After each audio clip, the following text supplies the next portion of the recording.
In the parched Arizona desert, a homesteader's choice to save a dying warrior would ignite a chain of events that changed history forever. Find out how one drop of kindness altered the fate of two peoples. The sun's fierce glare beat down on the parched Arizona earth as the homesteader gazed at the meager residue of water in his wooden pail. 7 native confederations were due to arrive at his threshold within hours. He had no inkling that his next choice would utterly transform his existence. His calloused hands trembled as he lifted the container. 3 days had passed without precipitation. His livestock dwindled, his fields lay barren and cracked, and his well had yielded its last drop that very morning. The crinkled bank notice in his pocket served as a stark reminder. 12 days remained before he lost everything his departed wife Sarah had helped him build. The man wiped sweat from his brow and plodded towards his wilting vegetable patch. Perhaps he could salvage a few tomato plants with the final sips. But as he rounded the corner of his modest timber dwelling, he froze. A figure lay prone near his fence. A pool of blood darkening the soil beneath a gash in his shoulder. Long dark hair was matted with grime and perspiration. Tattered, stained garments suggested a warrior's build, and a knife remained clutched in the unconscious hand. The homesteader's heart pounded. Apache, that spelled trouble. Everyone knew. His neighbors had warned him about straying too far from civilization, about the raids, about the sudden eruption of violence. This individual could be dangerous. He could bring others. Then something caught the man's eye, making him hesitate. The stranger's lips were fissured and bleeding from severe dehydration. His chest rose and fell in shallow, desperate gasps. The wound on his shoulder had begun to clot, but infection would soon claim him under the relentless sun. The homesteader looked down at his precious bucket. Those remaining drops represented his final hope to preserve anything at all from the ravages of this drought. His very survival teetered on the brink. The native warrior stirred faintly, emitting a weak groan. His eyes fluttered open for a brief instant, meeting the rancher's gaze with a blend of anguish and exhaustion. Before closing again, the man knew what his neighbors would advise. What any rational person would do. Abandon the warrior to his fate and conserve what little water remained for his own desperate needs. But something profound stirred within the homesteader as he watched the stranger fight for each breath. Perhaps it was the echo of Sarah's voice, ever reminding him that compassion was never squandered. Perhaps it was the way this person appeared, so akin to any other human being suffering under the pitiless sky. Without a second thought, the man knelt beside the injured Apache and gently cradled his head. He pressed the bucket's rim to the stranger's cracked lips and allowed the precious liquid to flow. The warrior's eyes widened in astonishment. As the cool water touched his tongue, he drank ravenously, and the homesteader did not withdraw the bucket until every last drop was gone. What the homesteader did not know was that he had just rescued the nephew of Chief Running Bear, war leader of the territory's most formidable Apache confederation, and by morning, his small property would be encircled by warriors carrying enough gold alter his destiny forever. But first, this wounded man had a crucial message to impart about the 7 confederations. Riding towards them at that very instant, the Apache warrior struggled to a sitting position, his dark eyes scrutinizing the rancher with an intensity that sent shivers down the homesteader's spine. Here, he stood defenseless, having just relinquished his last water to a man who could kill him effortlessly. The stranger spoke in halting English, his voice faint yet steady. You give water. Why? His hand moved instinctively toward the knife at his belt, not as a menace, but as if verifying its presence. The homesteader recoiled slightly, acutely aware of his solitude. His nearest neighbor resided 5 miles distant. No one would hear a scream. You were dying, the man stated, simply striving to keep the tremor from his voice.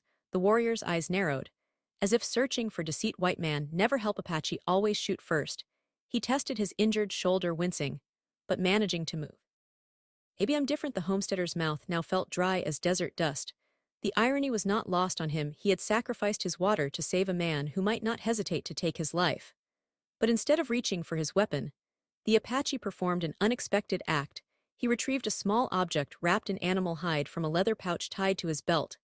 His movements were deliberate, almost ceremonial. My name is Anna, nephew of Chief Running Bear. The warrior's English was better than he had initially implied. You saved my life. Apache law demands payment. A chill prickled the homesteader's skin. Despite the scorching heat, payment from Apache could signify anything. It could mean they would leave him be, or it could mean they would return in greater numbers to test this peculiar white man who had shown clemency. Anna, unwrapped the object revealing a small piece of turquoise, carved into the likeness of an eagle. This is sacred, it marks you as friend to the 7 tribes. He extended it to the homesteader who hesitated. Before accepting it, the moment the turquoise touched the man's palm, Ayana's expression underwent a complete transformation. His eyes widened with something akin to shock. Then fear. Then urgency. You not understand, Ayana said, struggling to his feet. Despite his injury, the 7 tribes, they already come. My uncle sent warriors to find me. When I not return, he squinted towards the horizon. They think you capture me, kill me. The homesteader's stomach plummeted. How many warriors? Maybe 50, maybe more. Ayana grasped the man's arm with surprising strength. They see me wounded on your land. They think you enemy. They come to take revenge. The piece of turquoise suddenly felt searing hot in the homesteader's hand. He looked from the sacred stone to Ayana's troubled face, trying to process what he was hearing. But I helped you, the man said desperately. I gave you water, I saved your life. Ayana nodded grimly. I know this, you know this. But my uncle, he see only wounded nephew near white man's home. He think you try to kill me. Leave me to die as warning to other tribes. The sound of distant thunder rolled across the desert, though not a cloud marred the sky. Both men turned towards the horizon, where a dust cloud was beginning to form. Ayana's face paled beneath his bronze skin. They come now, maybe 1 hour, maybe less. He looked at the homesteader with a mix of gratitude and desperation. The sacred eagle, it protect you if they believe me. But if they think I lie to save my own life. He didn't need to finish the sentence. The man could envision what 50 Apache warriors would do to a lone rancher they believed had attempted to murder their chief's nephew. But as the dust cloud grew larger on the horizon, Ayana divulged something that would fundamentally alter the impending events. Ayana gripped the homesteader's shoulder with desperate urgency. There is something else, something you must know before they arrive. His voice dropped to an urgent whisper. I was not alone. When I was wounded, I carry something. Something that will make this much worse. The man felt his blood turn to ice. What do you mean? 3 days ago, my uncle sent me to deliver message to other tribal leaders. 7 tribes forming alliance against Army Fort 20 miles north. They plan to drive soldiers away for good. Ayana's eyes darted towards the approaching dust cloud. I carry sacred war tokens from each chief, proof of alliance. The rancher stared at him in horror. You're telling me you have evidence of a tribal war alliance? And they're going to find it here? Worse. Ayana struggled toward a cluster of rocks near the homesteader's fence. Yesterday soldiers ambushed me. They want the tokens, want to know about alliance. I escape. But barely. I hide tokens before I collapse on your land. The man followed him, his mind racing. This was no longer just about saving a wounded individual. This was about being trapped between the U.S. Army and 7 Apache confederations. Ayana knelt painfully beside a large boulder and began moving smaller stones. If my uncle finds tokens missing, he think you steal them. If soldiers find them here, they think you working with Apache against Army. He looked up at the homesteader with grim certainty. Either way, you dead. Man. From beneath the rocks, Ayana pulled out a leather bundle wrapped in sacred red cloth. Even without unwrapping, the man could see it contained multiple objects. Carved bones, metal pieces, what looked like scalps, and other items he preferred not to identify. 7 war tokens. Ayana confirmed, one from each tribal chief. Together they mean coordinated attack on Fort Bravery. Hundreds of soldiers will die if this alliance succeeds. The homesteader felt the world spin.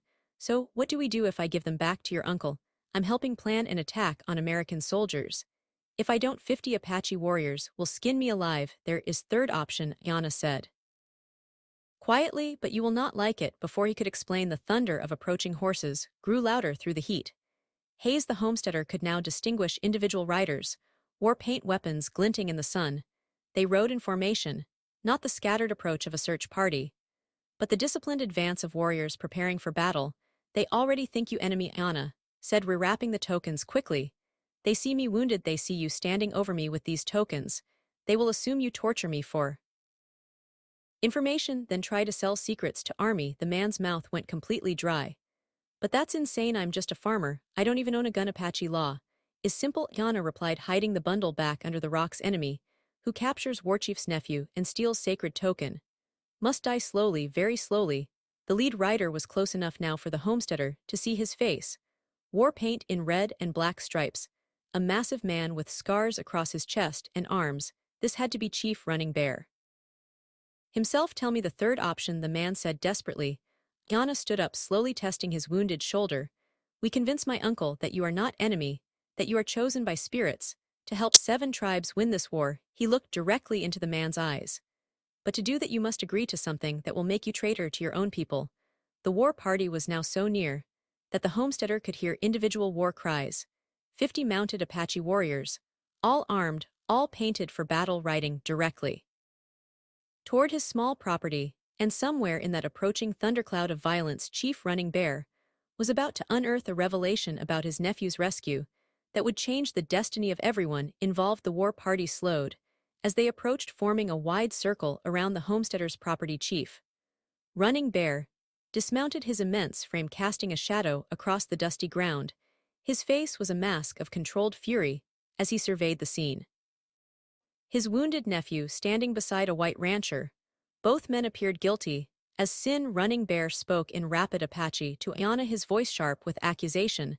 The man couldn't comprehend the words, but the tone was unmistakable. A powerful leader demanding answers about his injured kin. Ayana responded, quickly gesturing toward the rancher, and then toward the empty water bucket lying nearby. But Running Bear's expression only deepened in its severity. He barked another question, pointing directly at the homesteader. What's he saying? The man whispered. He asks why white man helps Apache. He thinks it trap. Ayana kept his voice low. He says white men only show kindness when they want something. He wants to know what you really want. Running Bear approached the homesteader slowly, his hand resting on a wickedly curved knife at his belt. The other warriors remained mounted, but ready, their weapons gleaming in the afternoon sun. The chief's dark eyes scrutinized the man from head to toe, taking in his worn clothes, calloused hands, and desperate expression. When Running Bear spoke again, his English was clear and precise, each word measured like a judge pronouncing sentence. My nephew tells interesting story, says you give last water to dying Apache, says you show mercy when you could show bullets. He paused, circling the homesteader like a predator. But Apache, no white man tricks what you really want. Farmer, the man's heart hammered so fiercely. He was sure everyone could hear it. This was the moment Ayana had warned him about. If he uttered the wrong thing, 50 warriors would make an example of him. For the next white man who crossed their path. I don't want anything, the homesteader said, surprising himself. With the steadiness of his voice, your nephew was dying. I had water it seemed right. Running Bear stopped circling and stared directly into the man's eyes. Right, he spat in the dust. White soldiers kill Apache children. Think it right. White settlers take Apache land. Think it right. White government break every promise. Think it right. His voice rose with decades of accumulated rage. Now white farmer claims he saved Apache life. Because it right. The tension in the air was so thick the man could barely breathe. Every warrior in the circle watched this exchange, awaiting their chief's signal. One wrong word and this would end violently. But then Ayana stepped forward and uttered something that changed everything. He pulled out the sacred turquoise eagle and held it up for all to see, speaking rapidly in Apache, while gesturing between the homesteader and the carved stone. Running Bear's eyes widened. Several mounted warriors leaned forward in their saddles, murmuring among themselves. The chief took the turquoise piece from his nephew and examined it carefully, turning it over in his weathered hands. This is sacred eagle of the water spirits, Running Bear said slowly, his anger replaced by something that resembled amazement. Ayana says, when you touch it, it grow warm, says spirits recognize you as friend to Apache people. The homesteader had no idea what was transpiring, but he could feel the war party's mood shifting. The hostility persisted, but now it was tinged with uncertainty, perhaps even awe. But there is problem, Running Bear continued, his voice dropping to a dangerous whisper. Ayana carries something very important when soldiers attack him, something that proves Apache strength to white world. His eyes bored into the homesteader. If this thing is lost, if you have taken it, or soldiers have found it, friendship means nothing. Running Bear gestured to his warriors, and they began dismounting. We search your land, white man. If we find what we look for, you live.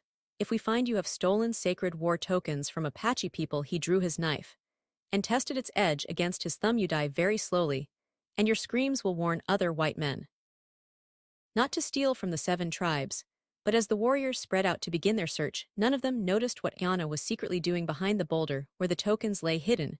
While the warriors fanned out across the homesteader's property, Ayana moved behind the boulder with careful, deliberate movements. His wounded shoulder protested, but he managed to shift several rocks without making a sound. His plan was desperate, yet it might preserve both their lives. Running Bear supervised the search, his keen eyes missing nothing as his men scrutinized every inch of the ranch.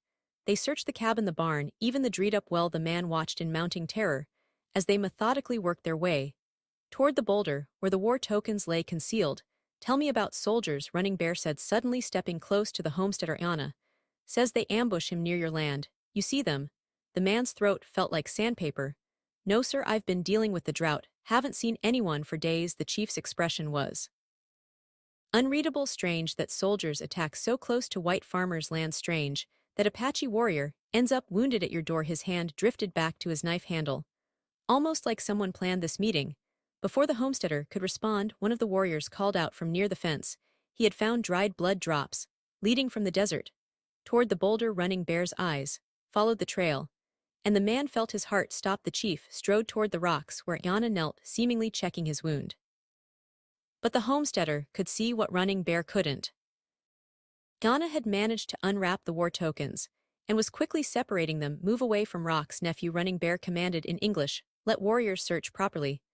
Anna stood slowly, palming something in his good hand. Uncle, I only rest wounded shoulder. Search where you wish. Two warriors began moving the rocks aside, working methodically toward the spot where the tokens had been hidden. The man watched in fascination and terror as they removed stone after stone, getting closer to the hiding place. Then one of them stopped and called out excitedly. He had found something wrapped in red cloth. Running Bear rushed over as the warrior pulled out the bundle and handed it to his chief. But when Running Bear unwrapped it, his face showed confusion instead of relief. Inside the cloth were only 4 tokens, instead of 7, for carved pieces of bone and metal. But not the complete set that would prove the alliance. This is not complete, Running Bear said, his voice dangerous. 3 tokens, missing 3 tribes, not represented. He turned the homesteader with murder in his eyes. Where are other 3? What you do with them? The man had no idea what to say. He didn't know which tokens were missing, or where they might be. But before he could answer, Anna spoke up. Uncle, maybe soldiers took missing tokens when they ambushed me. Maybe I dropped them during fight. His voice was carefully neutral. But the homesteader caught something in his tone, a subtle emphasis that suggested he was lying to protect someone. Running Bear examined the 4 remaining tokens carefully. These prove alliance with Mountain Apache, Desert Apache, Wind Apache, and Stone Apache. But missing are tokens from River Apache, Night Apache, and Blood Apache. His voice dropped to a whisper on the last name. Without Blood Apache, token alliance is incomplete. War cannot begin. The chief walked slowly back to the homesteader, the incomplete bundle in his hands. Blood Apache are most fierce fighters. Their token most important. Without it, other tribes will not attack fort. He stopped directly in front of the terrified rancher. If you have stolen Blood Apache token, you have saved many white soldiers' lives. You have also signed your own death warrant. The man opened his mouth to protest his innocence, but Running Bear held up a hand for silence. There is one way to prove you speak truth, one test that will show if spirits truly mark you as friend to Apache people. The chief turned to his warriors and spoke rapidly in Apache. Several of them looked shocked, some even seemed to argue with him, but Running Bear's voice cut through their objections with absolute authority. We will take you to sacred place, he announced to the homesteader. If you are truly chosen by spirit, sacred fire will not burn you if you lie. If you steal from Apache people, flames will consume you slowly. Anna's face went pale, and the man realized with growing horror that this test was probably a death sentence, no matter the outcome. But as the warriors prepared to move out, none of them noticed the 3 missing war tokens that Anna had secretly pressed into the homesteader's hand during their conversation. Tokens that would soon reveal the most shocking truth of all. The war party moved toward the sacred place, with the homesteader riding double behind one of the warriors. His hands were bound, but he could feel the 3 hidden tokens pressing against his palm, where Anna had secretly placed them. Each carved piece felt like it was burning through his skin. As they rode, Anna managed to maneuver his horse close to the man, speaking in a whisper that barely carried over the sound of hoofbeats.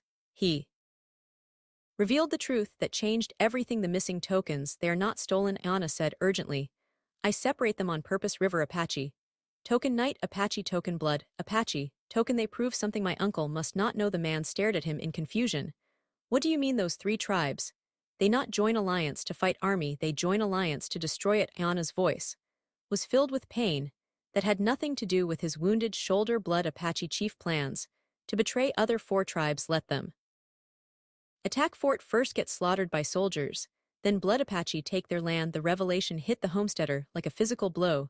You're saying this whole alliance is a trap? Yes, River Apache and Night Apache help Blood Apache because they promised share of conquered territory. But I discovered truth 3 days ago. I was trying to warn my uncle when soldiers attack me. Ayana's eyes were desperate. If alliance continues, my people will ride into massacre hundreds. Will die. The man felt the weight of the tokens. His hand. So why give these to me? Why not tell your uncle directly? Because my uncle's brother is chief of blood. Apache family blood runs deeper than tribal loyalty. If I accuse his brother of betrayal without absolute proof, my uncle will execute me for treason. Ayana glanced ahead at Running Bear, who rode at the front of the group.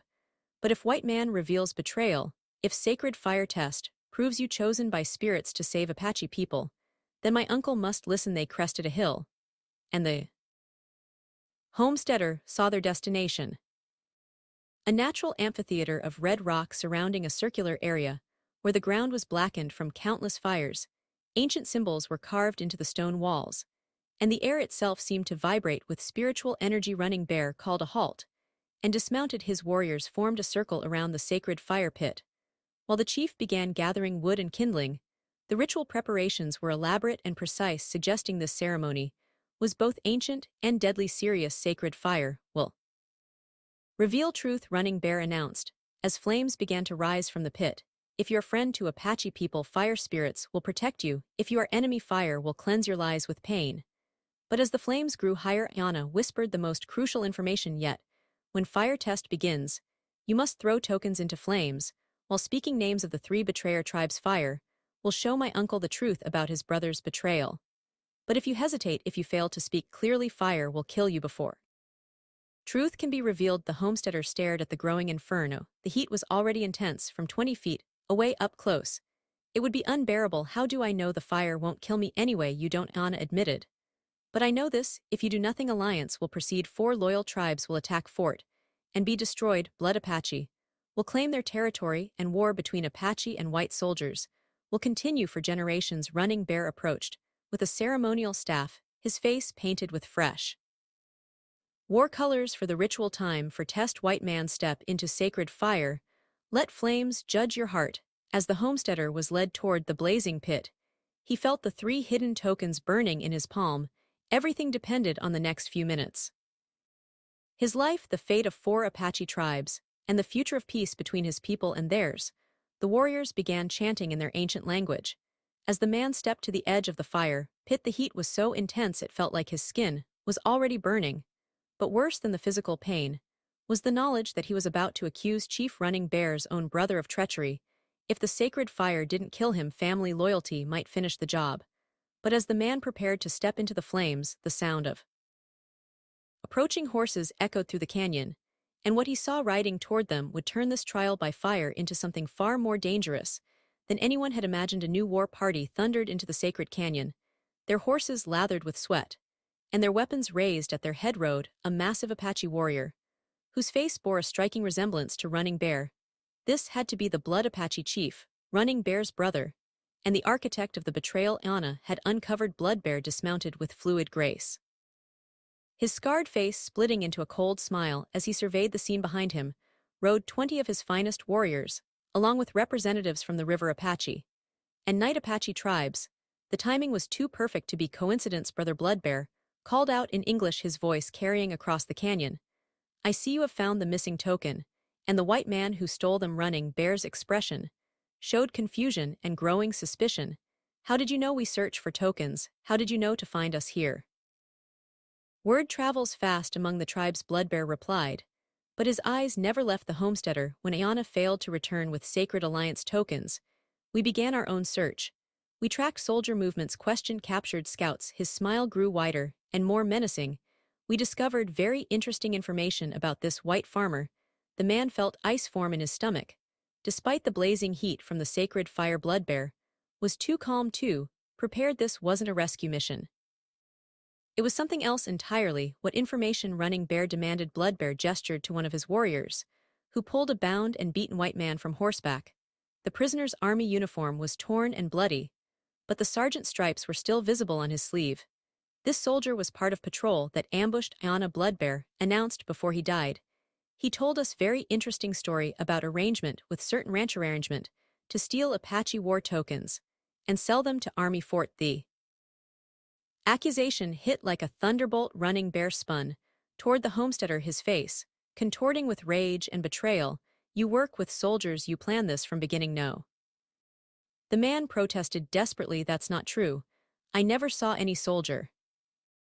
But Bloodbear wasn't finished soldier, said Rancher agreed to help Army learn about Apache alliance. Said Rancher would capture any Apache found on his land, torture them for information about planned attacks. He pointed directly at the homesteader, said, if Iana escaped with tokens, Rancher would gain his trust, then lead him to sacred places, where Army could attack tribal leaders. The lies were so elaborate, so perfectly crafted, that even the man found himself wondering if there was some truth he'd forgotten. But Iana stepped forward, his face pale with understanding. "Uncle, this is trick," Iana said urgently. "Brother lies to you." The soldier probably told truth about arrangement. But not with this man. "Someone else makes deal with Army." Bloodbear's eyes flashed with dangerous anger. "You accuse me of lying, nephew. You choose white man's word over family blood." The tension in the canyon ratcheted up to a breaking point. Two factions of Apache warriors faced each other across the sacred fire, weapons ready, loyalty divided. Running Bear stood between his brother and his nephew, forced to choose between family ties and growing suspicion. "There is easy way to prove truth." Bloodbear said, his voice silky with false reasonableness. "Let white man undergo sacred fire test. As planned, if he is innocent, fire will protect him. If he is spy, flames will burn away his lies." But the homesteader realized with growing horror that Bloodbear wanted him to take the test, because he was confident the flames would kill him before he could reveal the 3 hidden tokens. Without that evidence, Bloodbear's betrayal would remain secret, and the massacre of the 4 loyal tribes would proceed, as planned. As Running Bear gestured for the man to step into the sacred fire, the rancher made a desperate decision. Instead of walking slowly into the flames, he pulled out the 3 hidden tokens and held them high above his head. "Before I face the fire," the man shouted, "these belong to the Apache people." And he hurled all 3 war tokens directly into the blazing inferno, calling out the names Iana had taught him: River Apache, Night Apache, Blood Apache. The reaction was instantaneous and explosive. The tokens began to glow in the flames, and carved symbols became visible on their surface, symbols that told a story of betrayal and treachery that could no longer be hidden. The war tokens glowed like stars in the sacred fire, and the carved symbols told their damning story. On the River Apache token, symbols showed mountains of gold changing hands. On the Night Apache token, drawings depicted attacks on Apache villages, not Army forts, but it was the Blood Apache token that revealed the most devastating truth. Carved into its surface was a map showing Fort Bravery's location, soldier patrol routes, and detailed drawings of Apache tribal camps. But the symbols weren't intelligence gathered for an attack. They were information being sold to the Army. Running Bear stared at the glowing tokens in shock, then turned to his brother with dawning understanding. "These show betrayal. They show Blood Apache working with soldiers against our people." Bloodbear's mask finally slipped his hand, moved to his weapon, as his eyes darted between the sacred fire and the circle of warriors surrounding them. "Brother, you trust lying white man and foolish nephew over family blood." "I trust sacred fire," Running Bear replied, his voice cold as winter wind. "Fire spirits do not lie. These tokens show Blood Apache chief selling information to Army, planning to let other tribes be slaughtered while claiming their land." The warriors from all tribes murmured in shock and growing anger. The evidence blazing in the sacred fire was undeniable. Bloodbear realized his elaborate deception was crumbling, and his response was swift and brutal. "If I cannot lead alliance," he snarled, drawing his knife, "then alliance dies today." He lunged toward the homesteader, intending to kill the witness who had exposed his treachery, but Iana intercepted him despite his wounded shoulder, and the 2 Apache warriors crashed to the ground beside the sacred fire. They rolled dangerously close to the flames, each struggling for control of Bloodbear's knife. Running Bear shouted orders to his warriors, but the situation exploded into chaos. Bloodbear's supporters moved to defend their chief, while the other tribal representatives realized they'd been manipulated into a conspiracy that would have destroyed their people in the melee. The homesteader found himself forgotten by most of the combatants. But as he watched Iana struggling against his larger, stronger uncle, the rancher made a decision that went against every survival instinct he possessed. He grabbed a burning branch from the sacred fire and charged into the fight, driving the flaming wood toward Bloodbear's face. The traitorous chief was forced to release his nephew and roll away from the fire, giving the opening he needed to disarm him. When the dust settled, Bloodbear lay bound, and defeated, his conspiracy exposed, and his supporters either captured or fled. The sacred tokens continued to glow in the fire, their message of betrayal clear to all who witnessed it. Running Bear approached the homesteader, slowly, his expression unreadable. The rancher stood ready to face whatever judgment was coming, knowing he'd done the right thing, even if it cost him his life. "White man," the chief said formally, "you have proven yourself. Friend to Apache people, you saved my nephew's life. You expose betrayal that would have destroyed 4 tribes, you risk your own life to protect family honor." He paused, then continued with genuine respect. "Sacred fire has judged you worthy. Apache people owe you debt that cannot be repaid with words." What came next surprised everyone present. Running Bear gestured to his warriors, who began pulling leather bags from their horses, bag after bag of gold, nuggets, silver, and precious stones. Accumulated wealth of 7 tribes gathered for the alliance. This gold was meant to buy weapons for war, Running Bear explained. But war built on betrayal would have brought only death and sorrow. Instead, gold goes to man who prevented massacre. He placed a heavy bag in the homesteader's hands. 7 tribes give you this freely as payment for saving Apache honor. The man stared at the fortune in his hands, hardly believing what was happening. "I can't take this. I just did what was right." "Exactly why you deserve it," Ayana said, grinning. Despite his injury, Apache people always pay their debts. As the sun set over the Arizona desert, the homesteader rode home a wealthy man, his saddlebags heavy with gold from 7 grateful tribes. The drought would end eventually, his ranch would prosper, and he would never again face the desperate poverty that had nearly broken him. More importantly, he had prevented a war that would have cost hundreds of lives on both sides. The alliance between the Apache tribes was reformed on honest terms, with Running Bear as the sole leader and Bloodbear exiled forever from tribal land. Ayana recovered from his wounds and became Running Bear's war chief, leading diplomatic missions to other tribes and helping forge a lasting peace with the territorial government. The sacred turquoise eagle remained with the man as a symbol of friendship between his family and the Apache people. And every year on the anniversary of that fateful day, representatives from the 7 tribes would visit the homesteader's ranch to share a meal and remember the time when one white man's simple act of mercy changed the course of history for both their peoples. In the end, the homesteader learned that sometimes the smallest gesture, sharing water with a dying stranger, can ripple outward to create waves of change that touch countless lives.